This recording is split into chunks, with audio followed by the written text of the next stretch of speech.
What's up, everyone? Welcome back to another episode of the ARC Podcast. I'm your host, Brandon Zachary. If you're new tuning in, thank you for joining.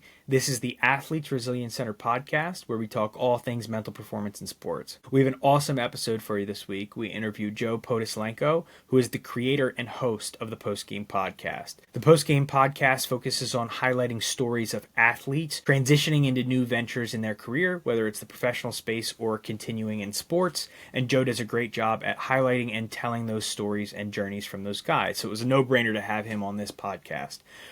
In this episode, we go over Joe's personal journey through sports and how that helped guide his journey to where he is today. We talk about his identity shift from going from a collegiate athlete into working in the professional sphere and going into his podcasting world. We talk about his mental approach to how he runs his podcast. We talk about his approach to how he asks specific guests to come on and what types of guests he's looking for. And overall, just have a great conversation about how to continue the grind through growing his podcast and where he sees it going in the future. This is a great episode. I really hope you guys enjoy, and thank you for tuning in.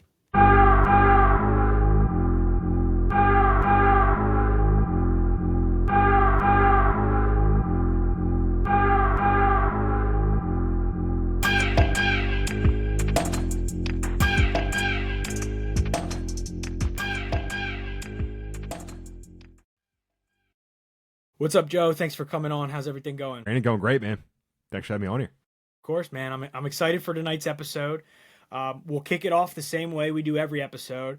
I'm going to kick it back to you, and you can kind of guide us through your journey of how you've gotten to where you are and how you've kind of created this podcast and this venture that you've gotten into. Absolutely, man. Yeah, so obviously appreciate what you're doing here with the podcast, and we were talking about that, some of the outreach, and it's a grind, dude. So yeah, it's awesome, man. For me, I guess my background is I grew up playing baseball. It was a huge part of my life. Played at Malvern Prep in high school and then went on to Seton Hall. Played for the Pirates for a few years up at South Orange, and then kind of just fell into what I was doing work-wise, like through a relationship. A teammate's dad had a relationship at a company and got me an interview and got a job up there in the insurance industry, and then that was up in North Jersey. Ultimately, I'm from the Philly area, and got back to what I'm doing now. Along the way, about 2 years ago, started up this podcast that I call the Postgame Podcast, which is somewhat similar vein to what you're doing. I'm talking to mostly former athletes about that transition out of sports and figuring out what's next, basically, man. Like, whether you play college sports or pro sports or whatever it is, you dedicate so much time to that period of your life in athletics, and there's so many things that translate over to whether it's a corporate job or starting up your own business. So that's kind of the goal with the podcast these days, man. And it's been cool meeting people and just trying to continue to grow that. So yeah, man, that's where we're at now. Yeah, awesome. Now, obviously, you brought up starting at Malvern and then going to Seton Hall. Now, can you kind of walk us through that process of, one, kind of committing to Seton Hall out of high school, kind of what that experience was like for you, and then your overall experience at Seton Hall being able to play baseball at the D1 level? Definitely, man. Yeah, so at Malvern, like Malvern Prep is, put a plug for Malvern baseball, is one of the best, yes, if not the best in Pennsylvania, baseball programs. I had a chance to play for a guy by the name of Freddie Hilliard, who took over my freshman year. And since then, that has just built an absolute dynasty at Malvern. So that kind of just like planted seeds to getting to Seton Hall. And I just remember going through that recruiting process and was fortunate to have a few schools to kind of choose from and go through that process. And it was great, man. Yeah, it's an experience that, like, just kind of reflecting on it, that that a lot of kids don't get to experience. Like, you're getting of adults that are like, hey, we really want you at this place. Yeah. And we're going to give you, money to come to this school. So yeah, Seton Hall, I wanted to go to Seton Hall and play for the coaches up in South Orange. I thought playing a Big East program was really attractive. Yeah. It's funny because I remember committing there, and that's when the Big East it changed over a couple of years. Like there was the Louisville's, Notre Dame's, those, and then I think they went into the conference with like Tulane and the Conference America or Conference USA, or whatever it is. So Yep. there's like some big time names. Yeah. And it's still an awesome baseball conference. Definitely. Yeah. Would always give us a hard time. Yeah. St. John's, Xavier. Yeah. Yep. But no, man, some of my best friends are from Seton Hall. Getting married next year. Like a lot of those guys are my wedding. Yeah, being around. That's one of the coolest things, man. You're around 35 guys that are all pulling in the same direction. You're all kicking each other's butts in morning lifts, going to class and everything like that. Regardless of stats at the end of the day, because, I would have loved to hit 350 and gotten drafted and all that stuff. Of course, yeah. But it really planted a lot of seeds for where I am today, I think, whether or not I realized that in the moment. Yeah, man. No, yeah. Great experience there. I completely agree. I had the same type of experience going to college, playing at TCNJ. I mean, there is no other feeling like playing with 35 other guys that, you're all best friends with. You're all shooting for the same mission. I think it makes any transition into the next part of your life easier. Because again, anytime you work with teams, you're like, I've been here, I've done this, I've felt comfortable with a large group of people that have come from a lot of different backgrounds. It's like a really unique and cool experience to have, whether you're going into a professional career in sports or outside of sports. Like, it's always valuable to have those traits that you developed when you were in college and playing on a team like that. Oh, without a doubt. Yeah, because you get there, and yeah, it's guys from every single background. Yeah, guys from Seton Hall. There's a lot of New York guys. There's a lot of Jersey guys. There's a lot of Northeast. Yeah, guys from up in the Northeast. You really learn to just be a teammate, I think. Like whether you're the guy that's going to start your freshman year and be in there all the time, or you're going to be the guy that's cheering on the dude who's goes on to win Big East or Big East Player of the Year, that type of thing. It's really just a cool experience, I think. So yeah, definitely. Yeah, and then when you were going into Seton Hall, or at any point of your time at Seton Hall, did you have aspirations to try and play at the next level, like after you were done college, or were you kind of always content with, like, Seton Hall was going to be the last stop for baseball, and these 4 years were going to be it for me? Great question, man. Yeah, because I think anybody playing baseball, like especially when you're young, that's kind of the dream, right? Right. Like especially you're growing up as a Phillies fan, and you're watching Chase Utley and Jimmy Rollins and all those guys. Time. It's like, yeah, man, those guys, you idolize those guys. So I think for sure that definitely you think about that, but then I don't know if not that it becomes less realistic, but dude, it's hard, man. So yeah, obviously. And it's funny because I was talking to dude Andrew Petcash about this. He played basketball at Boston University, and he was like, I knew who I was as a basketball player, and that was kind of going to be the end of my, I wasn't going to go play afterwards. Right. And I don't know if that was the case for me or not, but it didn't always shake out the way that I would have liked. I mean, definitely the mental aspect, which maybe we'll get into at some point, is that's the biggest part. That's what separates the dudes, because especially at that level, I think everybody has tools. Definitely. Sure, guys are going to be bigger, stronger, faster than you, but you see it all the time. Like you brought up Smeltzer. I don't know if he was the best physically gifted guy, but I'm sure he had mental tools that got him to that next 100%. Level. So yeah, long way of saying at one point, but I probably just didn't do the things that needed to get done to get to the next level. Yeah, I mean, if you're comfortable sharing any of them, were there any sort of like obstacles that you kind of faced while you were at Seton Hall, and like baseball specifically? Like, was there anything that you kind of faced, whether it was injury or, again, maybe just going through slumps or anything like that? And kind of how did you figure out how to bounce back while you were there with your time at Seton Hall? Yeah, man. Injuries, like you're always sort of banged up, I guess. Like it's almost right. Yeah. I can only imagine these dudes that play 162 games. Oh. It's like you're kind of finding a way to get out there every single day. Right. But no, there's definitely, I mean, my senior year of high school, I kind of dealt with some stuff. Like I got a little bit sick and bounced back my senior year. Yeah. Like that was during the winter, and then my senior year, I was able to get back to full strength and play. I don't know that I ever fully got back to like who I was after that, to just playing wise, but I think you get to it's the confidence thing, right? It's like if you start doubting yourself for a second, pretty much no matter what you're doing. This is kind of a note to self, like to keep in mind all the time, but it's like the second you start doubting your abilities, then it's like who's going to believe in you more than you believe in yourself, type of thing. So definitely. So yeah, I don't know if I would pinpoint it to any injuries necessarily. Sure, there's like arm stuff that comes up, of course, and those types of things, but it's really just trusting in your abilities, I think, and going out and not being afraid to fail. I feel like that's such a cliche thing that you hear all the time, but failure, this is probably something that, and in coaching the last couple of years, I would just try to just preach. It's like, you're going to fail so much. Failure is such a huge part of baseball. Definitely.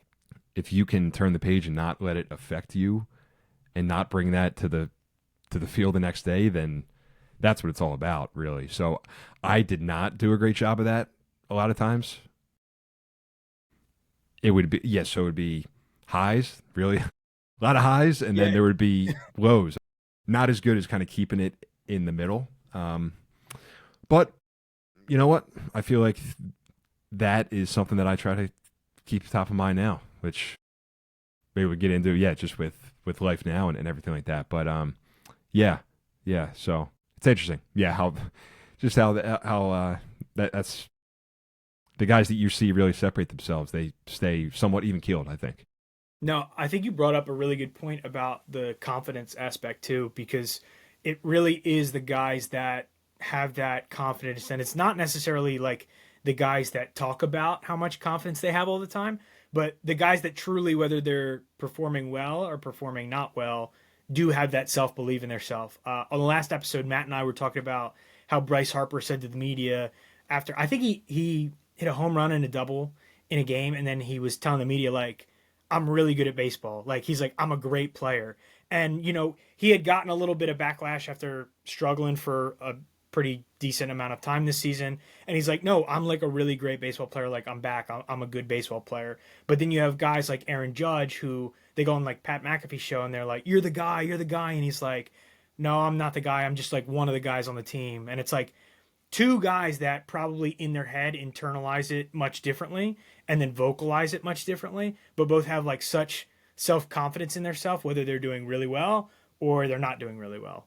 So like that confidence aspect, I feel like separates so many guys from the rest of the pack. Right. And it's so much easier said than done, right? Oh, I mean, guys like Bryce Harper, that he's kind of just different maybe, right? But also he's been in the spotlight from the time he was 13 years old. So yeah, definitely. It's like he's got a slow heart rate, man. It's slow heartbeat.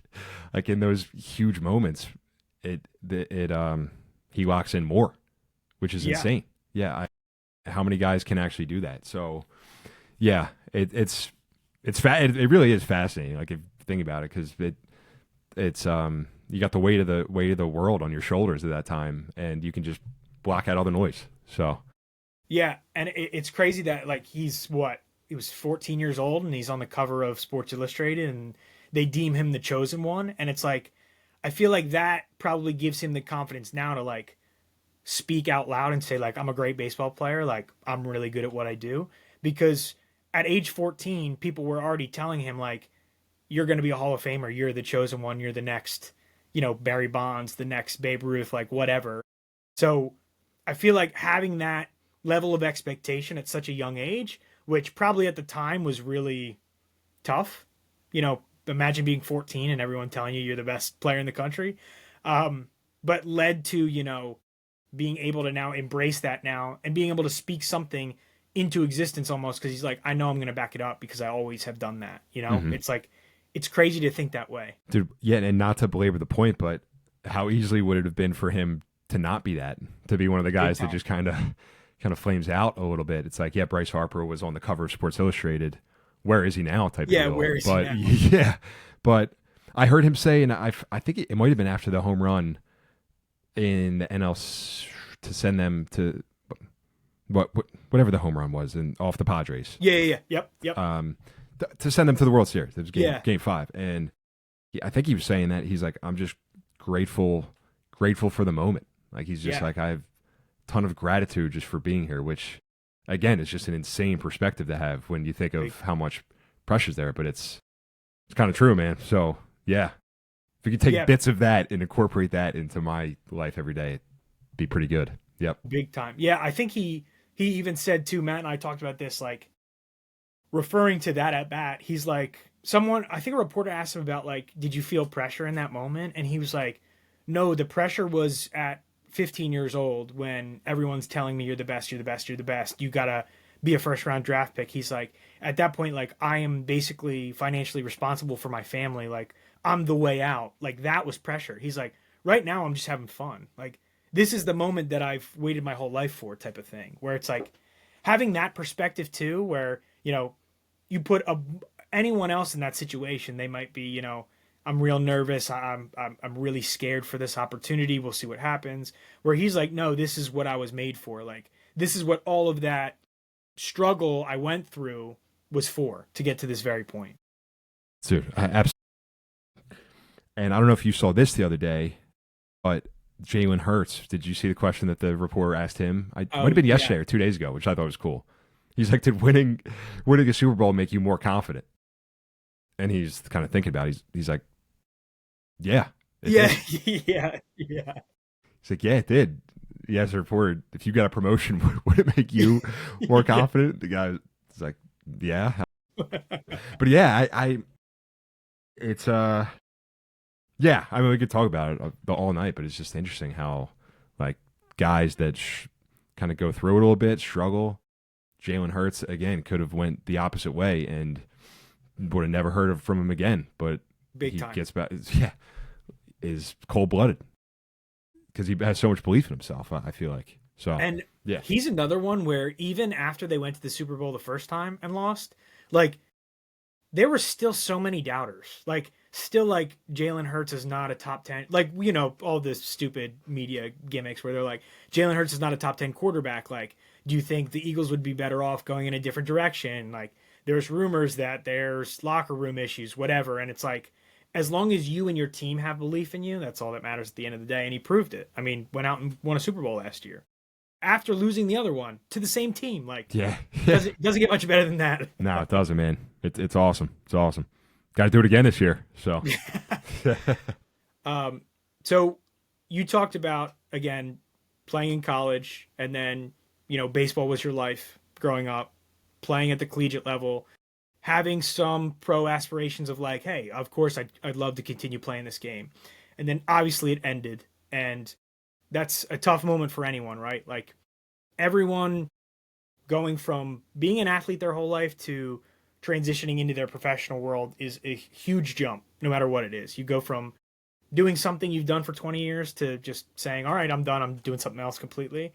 It's scary too. So I'd love to hear your transition from being a collegiate athlete into your kind of professional life and what you did after that. Yeah, man. Yeah. I mean, I was ready to be done with baseball. Like, my senior year, quite frankly, and had some opportunities to play independent ball and things like that, and I didn't even pursue them. Yeah, because I was just, it's like, all right, man, I'm ready to go work. I'm ready to start making money. Ready to go down the shore with my friends and do all that. Of course, because it's you never get any summers playing baseball your whole life. 8 years later, 9 years later, I'm like, all right, you had it pretty good, man, when you're going away for summer ball and that type of stuff. It's I didn't know what I wanted to do. Like, I'm sure a lot of guys, they want to be a physical therapist, or maybe there's a family business type of thing. Yeah. I just got a job. I just wanted to get a job, work hard, obviously, and learn something new. But probably did not appreciate all of the work that is culminates from 22, 23 years of playing playing a sport, playing baseball. So there's just so many translatable things, like, and that's kind of what I want to do now is share a lot of those and just share those stories, because I think I didn't do as great of a job, going from baseball and then figuring out what was next. I kind of just thinking about it, kind of like let that happen to me versus actually pursuing things that I right. And hindsight's 2020, right? Like, of course, you're 20, you're 22, 23 years old. Yeah. Go have a good time with your buddies, that type of thing. Yeah. But also put a little bit more thought into what you can do next, like how you can build a career. So yeah, man, that's what a few years ago sparked me to start up this podcast called the Postgame Podcast. Just of like, hey, there's resources out there, but they don't really tell you that it's going to be pretty tough going from everything that you experience into, for lack of a better way of saying it, like a corporate environment where it's a different, it's definitely a game, and there's a lot of actions that you can take to that are similar to sports, but it's not the same locker room feel. Of course. It's different from that sense. So yeah, that's kind of my story of like going from baseball, and it's been great with the podcast, just talking to other people of like the kind of the trials and tribulations of it, the mental aspect, because that's a real thing, man. I know that's what you guys are doing, I think, which is great with this podcast, but just highlighting that, like, hey, when you're not in the locker room every day with the guys, like, you have to get out there and call somebody. You have to go out of your way to maintain a lot of those relationships. Big time. And as time passes, it gets harder. So yeah, that's, hopefully I'm able to help a little bit with that now. Yeah, I have this really like eye-opening moment. I remember, I think it was my junior year, and we're playing up in at Rutgers Newark, and one of my former teammates came to the game. It was on a Saturday, and I saw him, like, he had graduated the year before, and I'm so fired up to see him. I'm like, "What's up? How's it going?" Like, whatever. And I'm like, "How's work?" And he just looks at me and he's like, "Make sure you have fun here every single day." I was like just kind of like looked at you like dead in the eye. I'm like, I've never seen him more serious in my life. I'm like, "Don't worry, I'm trying my best every single day. I'm having fun out here. Stay as long as you can." That's what he's saying. Yeah. That's like the classic "stay forever." Cherish it. Yeah. But yeah, no, I remember that moment. I'm like, yeah, I definitely got to make sure you can stay as present as you possibly can in those moments. But I was going to ask you, I guess, identity wise, I know this was a tough thing for me, going from playing to then not, or even like transitioning into coaching or whatever your next venture was. Like, there's kind of an identity crisis where it's like, I've been this thing my whole life and now it's not a part of me anymore, right? Like, I've built this identity or how I perceive myself, and now that whole section of me is gone, right? And for probably you and I growing up, like when I was 12 years old, baseball, that's it, right? That's all you know, that's all you want to do. So what was that like identity shift like for you? Like, did you go into any form of coaching when you were done playing, or was it like, nope, I'm just going to get a job and we're going to kind of cut it off there? Yeah. So I got a job, and then, because I didn't really want much to do with baseball for the first 2 years. And then my high school coach, I get that. my high school coach reached out to me, and he was involved in an organization in Delaware County, travel ball. It was like, "Hey man, come out, and why don't you come out and coach 11, 12-year-olds?" And I'm like, "All right, I'll come out for a fall, for a spring, whatever."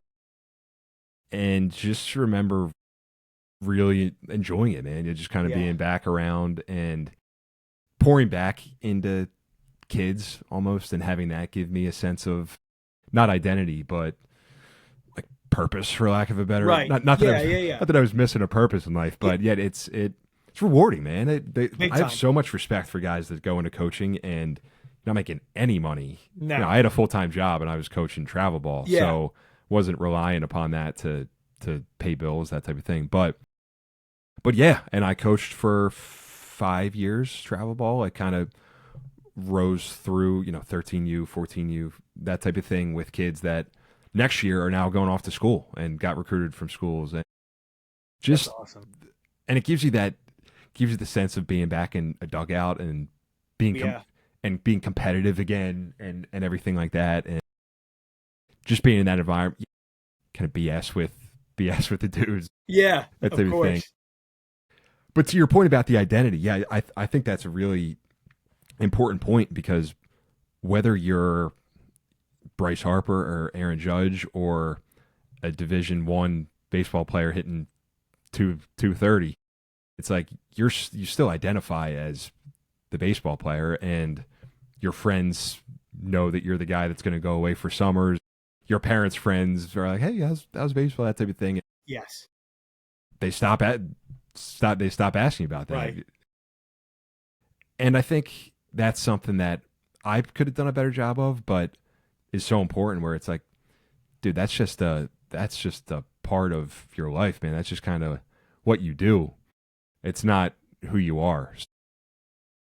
Yeah. So I say that, and it's tough not to wrap your identity, even these days. I know a lot of people say it's a successful sales guy. Like, it's very easy to be like, all right, this is who I am now, and this is how. Yeah. So it's all translatable. That's why I think, everything from that time period, it all translates to the rest of your life. So yeah, just being a good friend. I think that a lot of my buddies that I have the most respect for they now have kids. They're really good friends. They're really good on checking in on people. So it's like, the athlete part is just kind of a part. If you're blessed enough to be good at a sport and put the time in, that's just kind of part of what you do. It's not who you are. So no, definitely. I completely agree. Now, when you were playing in college, was there like anything outside of baseball that you kind of like gravitated towards, or I don't know, enjoyed, like outside of playing? Because I'm being truthful. Like, for me, remembering, like, I almost viewed it as, and like looking back, it's just silly to think about, but it's like I looked at anything else almost as like a distraction from like what the goal was, if that makes sense. Where like, did you have any other outlet besides baseball when you were like playing in college? Obviously, besides hanging out with all your teammates and stuff. I wish it would have been golf, so it would have helped. yeah, me too. Dude, not really. No, we would go back to we would play video games, play MLB The Show, and you don't really think about much else. You don't have that's not true, because you do have time. If you have other interests, sure, you can pursue them. But I wasn't thinking a ton about that. I was hanging out with my buddies. I was hanging out. We would go back home and try to do some schoolwork, that type of thing, and then get ready. Try to not go to bed at past midnight for like a 5:30 lift the next morning, type of deals. Yeah. So that's something that has come up in a few recent conversations with people on the podcast. Is there's no better time. You'll never be able to get a meeting with somebody or get somebody's attention, maybe who's successful, than while you're still an athlete. Right. While you're still at Seton Hall as a college athlete, like who wouldn't take that meeting with the student athlete who's like, hey, can I just get 15 minutes of your time? Exactly. Curious about what you do. So I did a little bit of that, but if you can take advantage of that and just sell yourself and sell that brand of like, hey, I dedicate this many hours and I still am just trying to figure out what could be next, then yeah. So yeah, man, that's kind of my thoughts on it. Yeah, I think there's no coincidence that some of the most successful players in whatever sport you're playing have other ventures that they kind of get into, right? Like Patrick Mahomes is in so many different things. Like, you see, he invests and goes to a bunch of different sports. He's doing a lot of fashion stuff. Like Joe Burrow, same thing. If you watch quarterbacks, like he's real into the fashion game now and like going to those events and pursuing something else.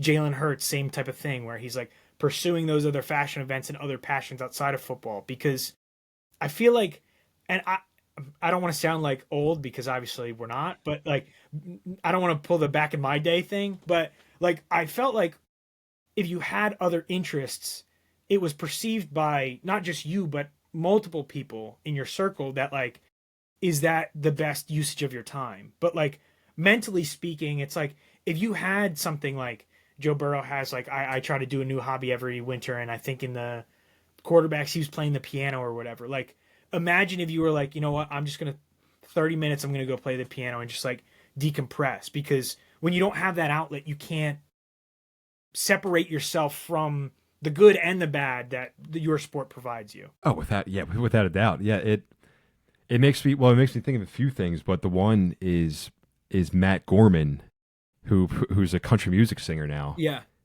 Do you know Matt at all, or have you? He played ball at like Lipscomb, and now he lives in Nashville. But okay, I talked to him, and he said something similar where he was like, "Yeah, I was kind of hesitant to pull out the guitar in front of the baseball guys because I didn't want it to be big time. You know, all your buddies are going to rag on you, that type of thing." Right. But he's like, in hindsight, I wish I would have, because I would have just leaned into it, and guys would have thought it was cool, and ultimately they did. But he's like, I wish I would have just leaned into that a little bit sooner. So yeah, I guess it also depends on how you approach it. Like you got to manage your time. Yeah, right. If you're spending time, yeah. But it could also help you because you have more stuff going on. You're like, all right, I'm going to get this done, then I'm going to decompress. So that's something that I still want to do a better job of, is when I'm working, and then when I'm watching the Phillies, I'm watching the film, and not on my phone type of deal, and just like being very present, which I don't do a great job of oftentimes, but neither do I. So but, that's something I can improve on as well. Yeah. So yeah, man. Yeah, it's a good point though. Yeah. So all right, now we've gone through college into the professional sphere, and now going into the creation of the podcast, right? And the ideology behind what you want to do with the podcast. So do you remember, like, was there a specific moment that happened where you were like, you know what, this is actually something I really want to do? Or was it something that was kind of festering for a little bit that was like almost in the back of your head, like you should do this thing, but you know, there's so many doubts. Like I was the same way. Matt always makes fun of me because in 2019, Matt was like, you and I should start a podcast. I'm sure it would have been terrible back then, but you know, it like for years I was like, you know, that sounds cool, but like, I don't know if that's really what I want to do and whatever. Like you have that fear of starting. Like, what was the moment that you were like, you know what, let's get this thing started. I'd love to get the ball rolling on this. So yeah, I think actually when it might have started, because I was working at my job where I'm at now, Lincoln, and I left there for a bit to kind of try out a startup company, which is pretty unique. And we would get girls on like Fridays just to talk about what they're doing in certain field. I didn't really think about this till right now, sort of, but we would kind of just get them on, and I wasn't going to start a podcast or anything like that, but we would just get them on, interview them, sort of have them speak to the team, and then that was it. And then I ultimately went back to Lincoln. I was kind of writing, like I started writing a few things on Substack actually, outside of work. I had a good buddy who went to Seton Hall, who's now crushing it in kind of the media space, podcast. Who's a big personality. He's got a bigger personality than me, but I kind of saw him doing it, and not to follow exactly what he was doing, but he was talking about things that he was interested in. He was passionate about. Yeah. There's a million podcasts out there, whatever, but I don't think there's many better networking tools, connection tools to meet new people. I mean, the doors that it's opened, but to actually answer your question, I think I just started recording it on Zoom and started transcribing it. I forget if I put it on either Substack or whatever. I would just write down the notes. Yeah. And that was September of 2023, and then just kind of kept doing it. I don't know. I started with people that I knew. I had on one of my buddies from Seton Hall, Derek Jenkins, who played a little bit of pro ball, had on like a coach from Seton Hall. So we talked about this. I would just start reaching out cold to people. I would just email them and send them DMs if they were interesting to me, honestly, just to hear their story. And yeah, man. So that was like 2 years ago, and I'm still doing it. Yeah. Because I enjoy it. It's really cool just meeting different people and kind of hearing their stories. I haven't been as interested in something as much as I have been as this. Yeah. And maybe that's the same for you. It's like the prep, man. Yeah, and you land a guest. It's cool. Then Very you can cool. dig into their story and learn about that and just all that stuff. And yeah, how many times do you get to? We were just talking about this, but how many times do you get a one-on-one conversation where there's no phones, there's nothing like that, Yeah, and never. and it's pretty cool. Yeah, it's been really fun, man. So, yeah, so I don't plan on stopping it anytime soon. Yeah, you mentioned, we talked about this before, because obviously, you and I were going over ideas about how reaching out to people and trying to get people on the podcast. Could you share, like, strategically how you've been able to get some of these guys on and what you've been able to do? Because I feel like a lot of the insight you gave me before this was really important, and I feel like really helpful. Yeah, just bother people until they answer. No, man, just like just getting creative. I mean, it's similar to what I do right now for work. I mean, I'm in a business development role. If you send a canned email once, there's probably a 0.1 Yep, chance that they actually get back to you. big time. If you show interest that you did a little bit of the research beforehand, before you send them a cold email or whatever you're going to send, I think that goes such a long way. If you have the intention behind what you're doing, so that's kind of what I mentioned. I'm like, hey, I started this podcast, former Division I baseball player. This is what I experienced. This is why I just want to share your story. So it's almost better than, not better than my job, because whatever, but I'm not trying to sell anybody anything. I'm just Right, like, hey, exactly. I'd love to, Yeah. I would love to share your story. It's an awesome story and what you're doing. So, but just in terms of the taxes, yeah, we were talking about this, like Instagram, Twitter, I've hit them from all angles pretty much. I mean, you can Yeah. find people's emails anywhere these days.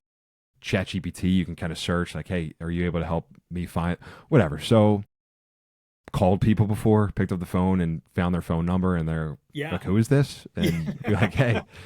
So, and yeah, man. And then the follow up, it's like, that's the number one thing.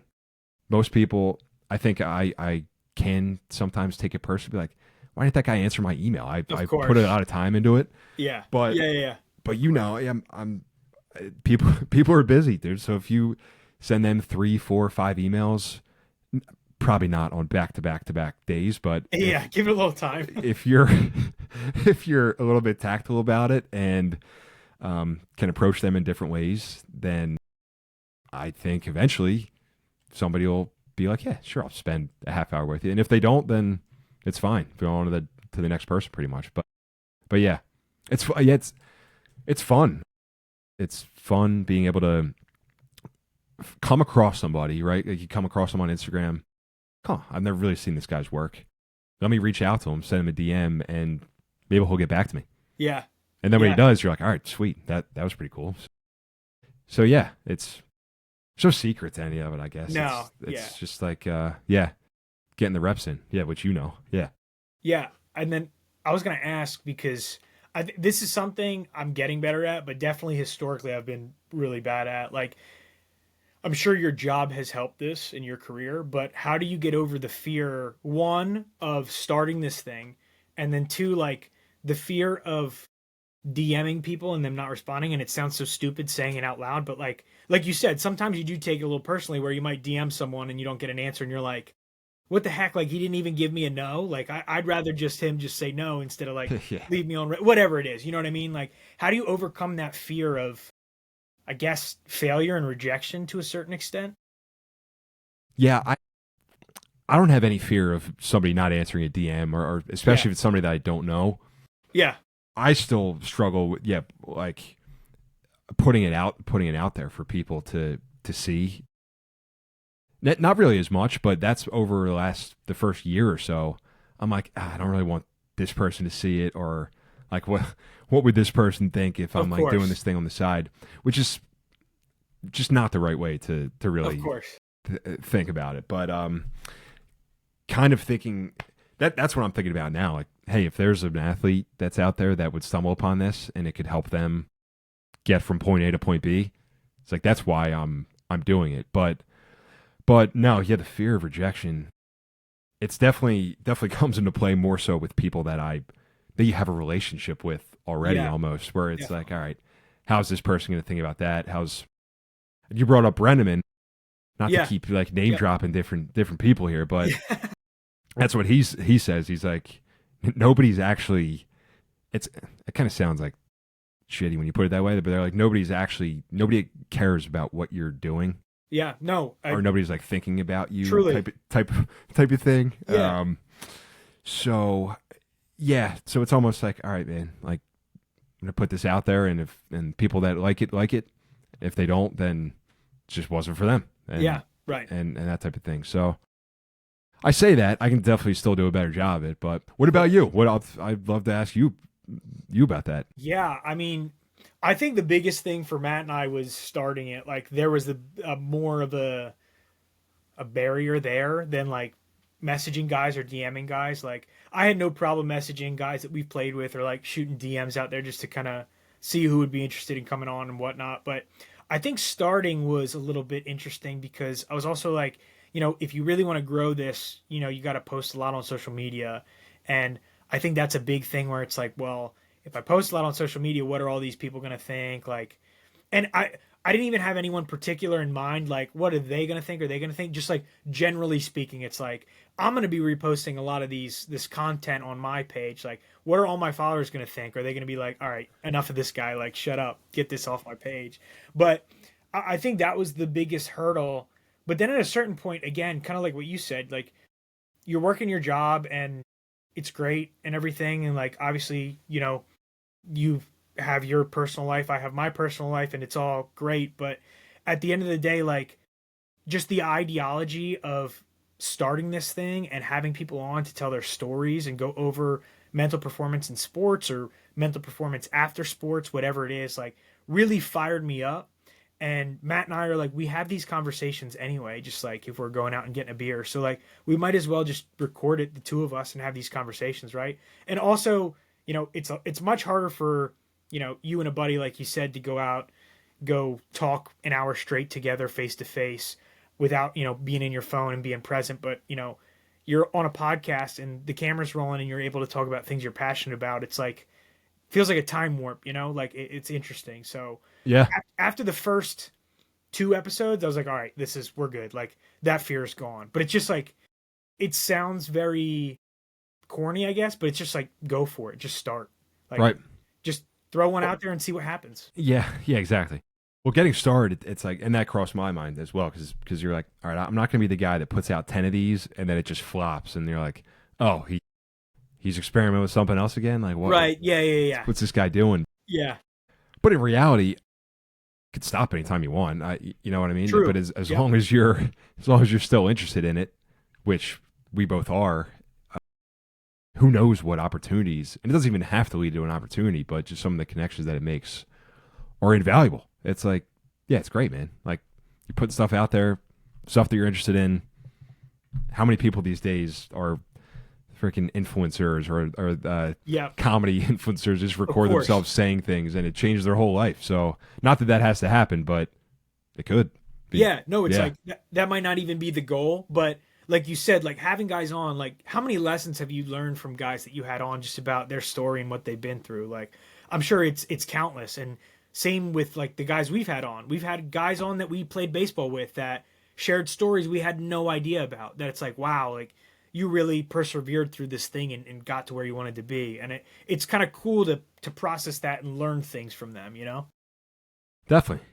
Yeah, and I think that's why a lot of these platforms have blown up. You were talking about Busting with the Boys, or some of these who just kind of ask. Yeah, they're funny and they incorporate a lot of that stuff, but they also dig stories out of people that you don't hear a lot of other places, and that's kind of what, I don't know. I'm not obviously not an 18-year-old athlete at this point, but those are probably a lot of the stories that those kids are gravitating towards these days, of kind of how did this guy get to this? How did this guy get to this point? Yeah. How did Kyle Schwarber get to the point that he is now? Like, what are some of the what's the backstory? So, yeah, not that I don't know. Maybe that was a thing in traditional media before, but I feel like people are telling their stories more, which is cool. Yeah, I think that was also a big thing for me starting the podcast, was like, I always gravitated towards like Bustin' with the Boys, the podcast I listened to, and like most of the episodes that I enjoy the most are the ones where they have guys come on and tell about like their story coming into the league, like the things that they had to overcome to get there. Or if you remember, like ESPN used to do like the E60s, where it's like they would just showcase a story of someone and it'd be like 6 stories in 10 minutes or 4 stories in 15 minutes, whatever it is, like something really cool like that. And I always gravitated towards those. Now that I've never really thought of it that way, but like that's kind of where my mind always was like, wow, that's really cool. I could sit down and watch this whole thing and like comprehend all of it because it's so interesting. Where like the storytelling aspect of it for guys who, you know, and again, you don't have to be a big time professional athlete to have a great background and great story, right? Like you can learn so many lessons from anyone that it's just cool to be able to, I guess, share that and share those people's stories on a platform. It's cool. Well said, man. Yeah, I totally agree with you. Yeah, just sharing the stories. That's what it's all about, for sure. So I guess on that kind of focus right there, has there been any lessons specifically or anything that you've picked up or learned? I mean, you've had a ton of guests on, but is there anything specifically that you've kind of learned or kind of heard from some of your guests that you're like, wow, that's like really cool story, or that's something I can kind of take some pieces from and implement into my own business life? Like you said, yeah, just countless, man. Just countless things that I've just, like one little nugget here, one nugget there. They're come out of every single conversation. So there's really not one thing I could point to. Yeah. At some point here, I'm gonna put some of the episodes in AI or something like that, and just say like, hey, what are some of these common threads? Because I just want to, I want to go back and regurgitate some of them. But I think that's a big one though, is just kind of what you said, that people want to share their stories. Like it's pretty cool just how many people out there are doing really cool things that you've never encountered before. Big time. And it really just, it's not to sound corny, but it gives you hope that it's like, all right, man, you can really do a lot of things if you find something that you are legitimately interested in, and that people are willing to talk to you. Like people are willing to help you. That's probably one of the biggest ones that I need to get better with is you know, asking for help. But if you say, hey man, I would love to host you on this podcast, like can you help me out and just come on here and share your story and then repost it, whatever, that people are willing to do so. So that's kind of an anecdote, not specific to the athlete story and the transition. Yeah, man. And just to not stop. That's what a lot of people have said. Just keep going. Like the only way you can fail is if you just stop doing it. Just the iterations as well, just learning over time. Yeah. Has been cool. We talked about the strategy of like, you know, getting the podcast started, how you've like crafted messaging guys and trying to get guys on your podcast. Do you have any sort of strategy or tips? Because obviously you have a full-time job that you're also navigating, right? Like I'd love to hear any tips about time management, kind of how you're going through making the episodes for the podcast, like how you're recording, scheduling, like making clips. Because trust me, I know it takes a long time and, you know, it can be pretty time consuming if you don't have a system put in place. And I guess the second part of that question would be like, how long did it take you to find a system that worked? Because I would say for a while, like, not that we've been doing this forever, but for the first, I'd say 22 episodes, I felt every week like I was drowning in like, oh crap, I got to get this done, you know, and finally kind of found a system that works a little bit better. But I guess if you could share any insights from that you've kind of learned so far when you've gone through this process. If you've got any secrets that you have, I'd love to hear them. But I think what you said is just making it like systematizing it a little bit. Yeah. Yeah. And yeah, getting my stuff done during work, and then outside of it, I'm still working on this too, man. Scheduling time to do different things. Riverside makes it way better with creating clips and everything. Like that's awesome. But very helpful. But then there's the Canva aspect, you know, trying to put together a thumbnail, yes, like, things like that. What I was doing early on is just recording it, and then whenever I got to it, I'd be like, all right, I'll put it out. Now, the last probably 2 months, I've gotten on a cadence where I'm putting it out on Wednesday morning, so I know when it's I know it's going to come out. Right. Yeah. I know the stuff that I have to get done before then. Now, whether or not I get that done on Saturday, Sunday, or Tuesday night is a different story. But of course. Yeah. I'm figuring out too, man. I feel like that'll be a constant iteration, especially as, I mean, you said you're having a kid at some point, right? Is that? Yeah. Yep. All right. September. So September. So congratulations. See, Thank you. I don't, I'm getting married next year. I don't have a kid. I don't have kids or anything. So congratulations to you as well. Thank you. But the dog. I have the dog. So that's like so making the time, yeah. Whether it's getting up an hour earlier and writing or clipping different things, yeah. So yeah. I don't know if I have a great answer that for you, other than trying to block off time for certain things and then like having this schedule, and then trying to be consistent, like getting stuff out on different platforms almost daily, if not every other day. So people still know you're there. Of course. Of thing. Yeah. No, I think the consistency aspect is huge because, again, like, you don't want to be someone that's like, I'm going to post for 4 weeks and then I'm going to take 2 weeks off and then I'm going to post again for another 3 weeks. Like, just that consistency is important. And I think you made a really good point about picking a specific day that the episode's going to release. Like you said, every Wednesday morning, I'm going to have the episode out. Like, that's what I'm going to do. I think that's really important too, because also that keeps you accountable. Like that keeps you like, this is when the episode's going to release, so I need to get my work done before, it's going to release.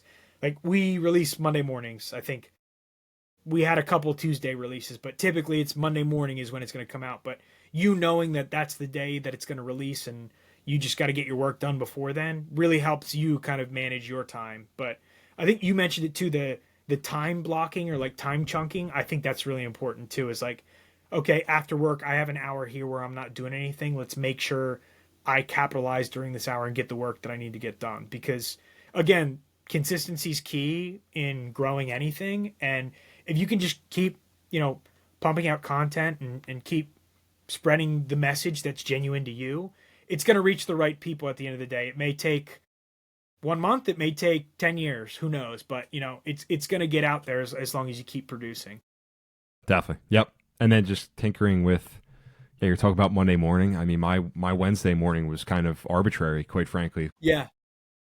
I didn't do much research yet. I have to. When's the best time to put out a pod? Like, I know guys that put it out Sunday morning, and maybe that gets more attention. That's getting more granular and getting in the weeds, which we'll get there. Yeah, we'll get to more of those analytics. But yeah, sticking to the cadence has been helpful. Yeah.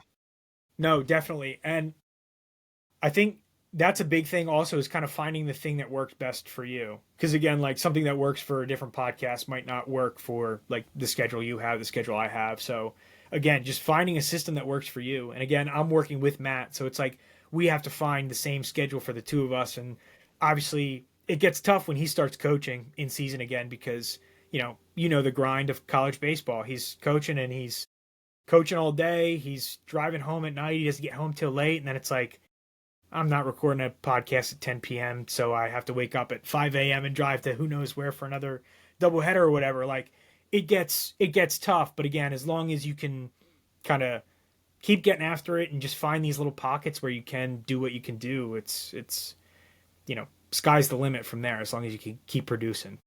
Yes, sir. Back at you. Yep. Definitely. So one of the, I guess, questions we ask a lot of the people who are kind of in this new venture or kind of entering a new outlet in life, like you in the podcast, do you have any specific goals that you've kind of implemented for yourself and like what you want the podcast to achieve? Like, is there anything in the future that you'd like to kind of venture into or do with it? Or is it just kind of, I'm enjoying it right now and I'm just going to keep doing it for as long as I'm enjoying it? So that's a great question. And that's something that I'm thinking about every single day, pretty much right now, because I think I could have it just be like, all right, I'll just keep doing it and see what happens, and I'll keep making connections. But then my expectation can't be to grow it to this crazy podcast to a number. Right. So I would my whatever I anticipate, my expectations have to be set to whatever my goal is tied to, pretty much. Yeah. If that makes sense. That's kind of how I'm thinking about it. And No, I don't have something right now that's almost tangible. I decided to start a newsletter, which a ton of people do that. Thanks for subscribing, but I'm on that. Yeah.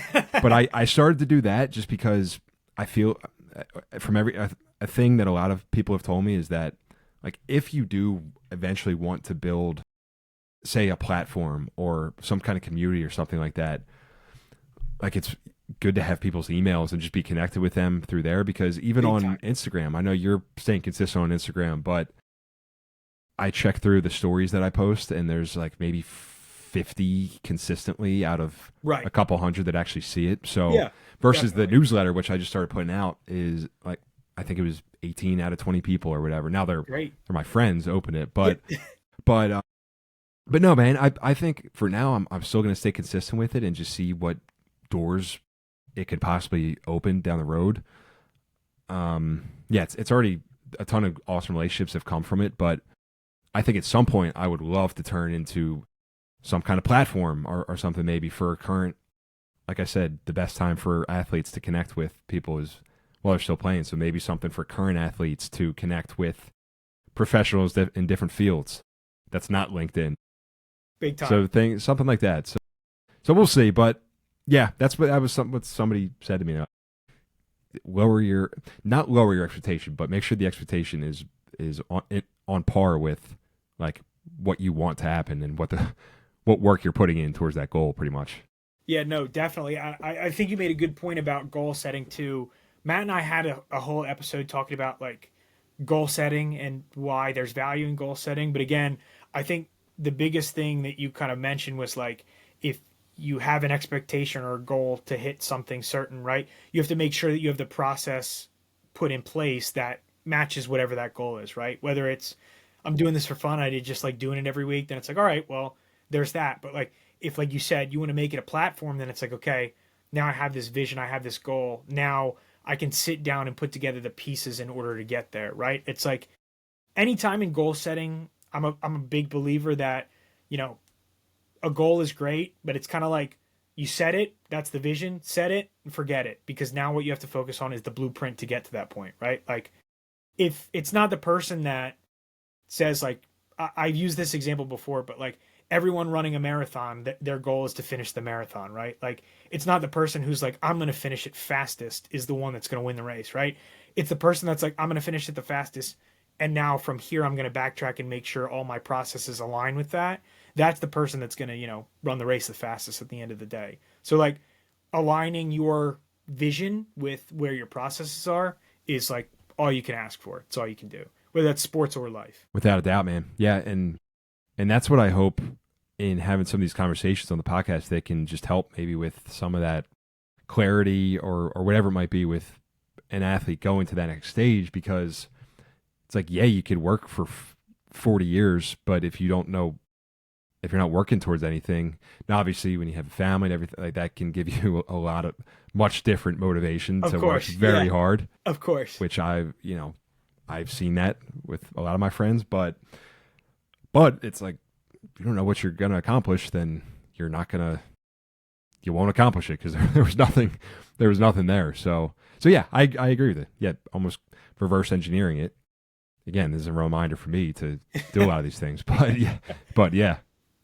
No, big time. No. And again, like, I think the newsletter is a great idea. I think that's phenomenal, because I think, again, it's also just a different outlet for people to consume the content that you're putting out, which again is genuine and trying to put out a good word of like that transition and what it looks like from playing sports into like the real life, right? Like, I feel like that's everything. So people getting the newsletter, whether you like audio or you like watching a video or you like reading the actual newsletter, whatever it is, it's like whatever outlet someone will consume it, I mean, is great. So starting the newsletter, I think is awesome. That's great. Thanks, man. That's the goal. Yeah. Now I got to stay consistent with that. It's adding another thing onto my plate, which I'm like, all right, yeah, my fiance's like, oh God, now you're doing this too much. But no, it's another thing that'll keep me accountable to, hey, like, here's something that I can put out for people that is hopefully adding value to them as well. Yeah. Yeah, definitely. And at the end of the day, that's what it's all about. I love Yep. that. Yep. Definitely. Okay, so what we've now implemented into our podcast, you and I talked about this beforehand. We've implemented a new segment to end the podcast, which is going to be 10 questions in 10 seconds or less. So basically, we're going to go rapid fire. I'm going to give you 10 questions. Each of them just answer in 10 seconds or less. Kind of, it's more geared towards mental performance in sports or your life. Could be either, right? Whatever you've gone through, whatever resonates with you, you just kind of give me the answer that comes to mind. So we'll start with the first question, which is, what part of your identity did sports help you discover? That's a good question. Part of my identity that helped me discover, probably just that I won't quit. Yeah. Won't stop. Perfect. Whether it's good or bad, I'm not going to hang it up. Not going to throw in the towel that easily. So I love that. That's great.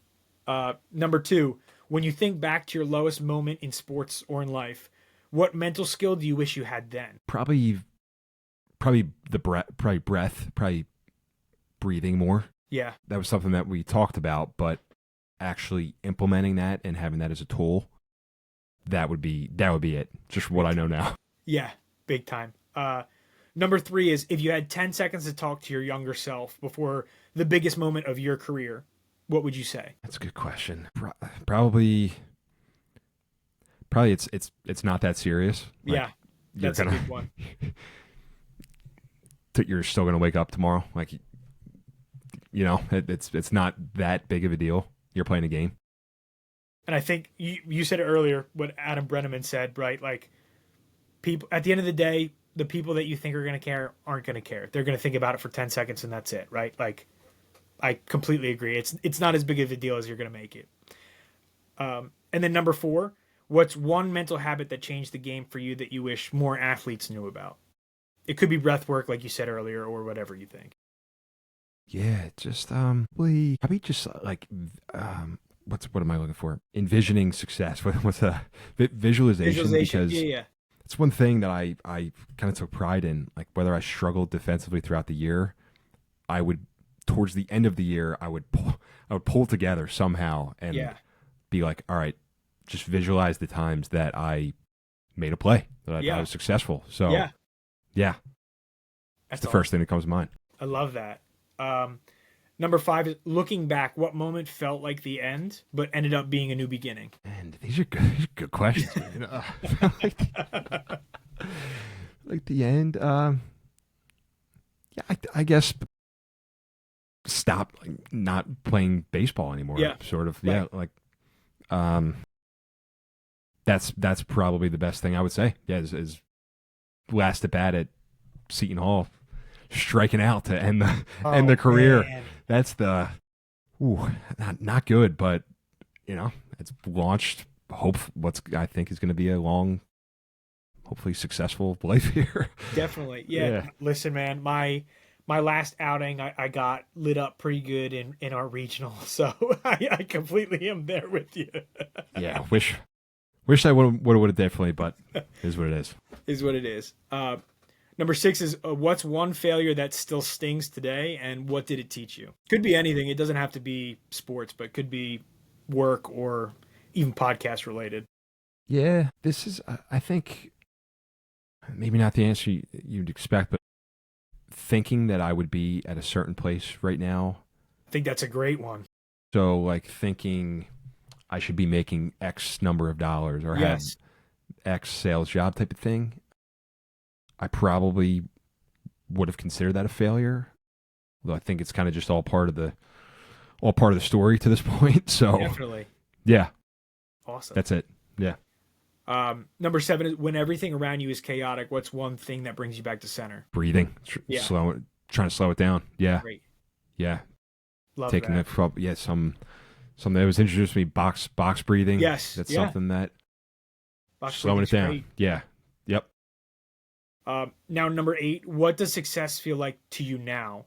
And how has that changed since you were an athlete in college? That's an awesome question. Yeah, success in college, super outcome driven, super outcome oriented. Right. Right now, success, I think, is Still having friends around, still having friends and family around me. Big time. That's being great. On the right trajectory.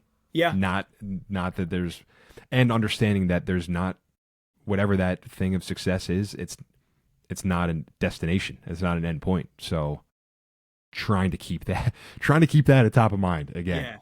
Yeah.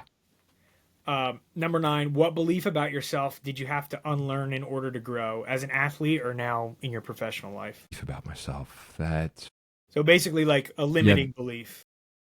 Yeah, still that I'm tied to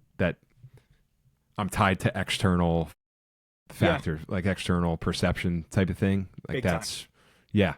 Whether that be in sports or, like I said, with work, that's something that I think you have to unlearn. That that's the external perception type of deal. Definitely. And then last question, what do you hope people say about you 10 years from now? Not as an athlete, but just as Joe, the person. Man, that was a good guy, good person that was there for people when they needed them to be there. I think that's most important. That's great. Yeah, that was a good friend for sure. So always trying to think about that. That's awesome. Yeah. No, that's great. Perfect. All right, Joe. Those are good. Those are good questions. Yeah, it's a hard-hitting segment. Yeah, we started coming up with those, and I felt like it kind of digs deep a little bit, but it kind of gets stuff out of you that people want to hear. Where it's like kind of brings you to some moments where maybe you were at your highest and some where you were at your lowest, but at the end of the day, like you said, you can come away and be like, we're all on different paths, and now I'm here, and this is the way it's supposed to be, So that's great. Absolutely, man. Definitely. Cool. But we can wrap it up here. Joe, I really appreciate you coming on. Had a blast talking about kind of your journey and how you got to where you are today. Everyone go follow him, the Postgame Podcast. Do you have what's your handle on Instagram and YouTube and everything for everyone to go check you out? It's somewhat different on a couple different platforms, but Instagram, I think it's the Postgame_podcast. The newsletter, Postgame Podcast on Beehive would be a good one, and that's where I'm most active right now. Great. So yeah, man. Awesome. Yeah, thanks for the opportunity, Brandon. This is great, man. Just happy we got connected here, and I think what you guys are doing too, especially on the mental side, is certainly important. Keep going, man. Yeah, keep plugging away. I appreciate it, man. I'm very excited to keep watching your growth and you continue doing your thing. And of course, I'm sure we're going to reconnect soon, but it's awesome to have you on and kind of go over everything. So very appreciative for you, man. So thanks for that. All right, brother. Thanks again. Yep. Appreciate it. Thank you.